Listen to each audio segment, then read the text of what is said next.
Kalau maksud saya Pak begini, Iya. ini maunya harus ada dulu koordinasi terlebih dahulu antar Pak Kapolres atau anggotanya atau jajarannya sama kepala pasar supaya masyarakat di sini yang menjual di sini itu tidak seperti diusir seperti ini kan tidak enak. Sementara menjual kasihan dia datang. Dan bukan baru berapa hari nih, sudah berapa bulan di sini menjual.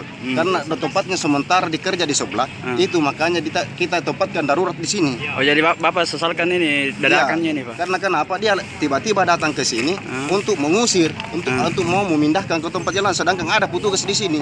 Makanya maunya saya itu, petugas di sini harus ada koordinasi antara petugas baik dari Kapolres maupun dari mana dengan petugas pasar.